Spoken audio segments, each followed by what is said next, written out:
house, you can take it round the world in your car as a fuel. If you could grow it, you could show it, feed the world, they would know it. But most places hemp's not legal, and that's cruel. Children are starving every day, every day.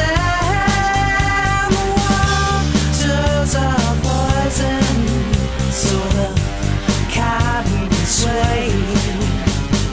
Hemp could save this planet in a million ways.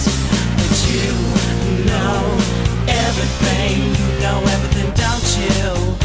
Don't you, yeah. You know everything, you know everything, don't you? Don't you, yeah.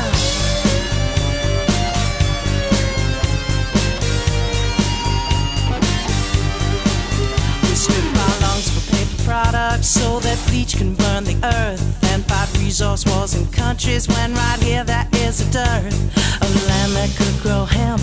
No chemicals, no poisons, feed the hungry, clothe the poor. Let's embrace this new horizon. Children are starving every day, every day. The waters are poison, so the cotton can sway. Hemp could save this planet in a million ways.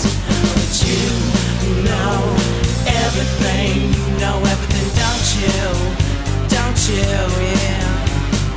You know everything, you know everything, don't you? Don't you, yeah.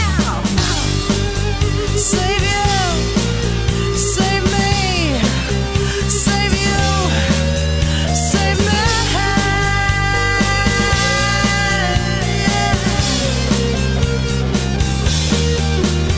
You will love to discover that hemp will shelter you.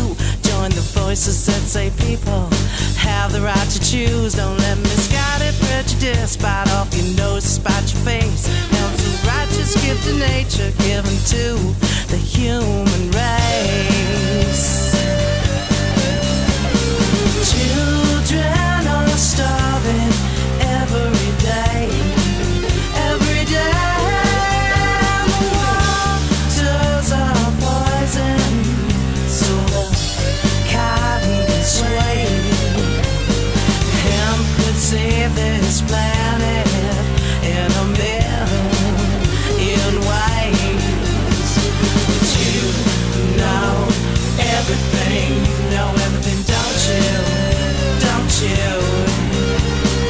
You know everything, you know everything, don't you? Don't you? Everything, you know everything, don't you? Don't you, yeah. You know everything, you know everything, don't you? Don't you? Everything. Save you, save me, save you, save me.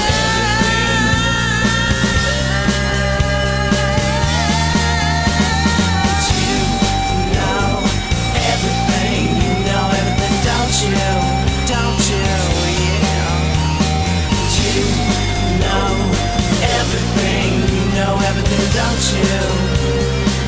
Don't you?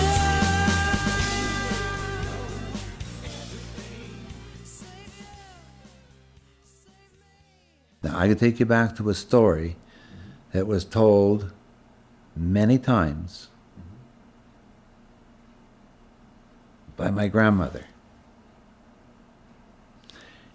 She was sent when she was 6 years old to Arnprior to be with the McLaughlin millionaires. And she spent several years in South America with the McLaughlins. And she talked about a place there where they cured TB because when I grew up, TB was still, they started testing the schools in 1938. A lot of people had TB here in this area, and especially French Canadians and Indians, okay? And I can remember now grandmother talking about where they lived in South America. There was some kind of a well, like a religious home run by priests. And one of the things that they did, that they used, was the hemp seed. And that was like fermented into a milk. Well, it had to, it was put in like almost like into a vacuum.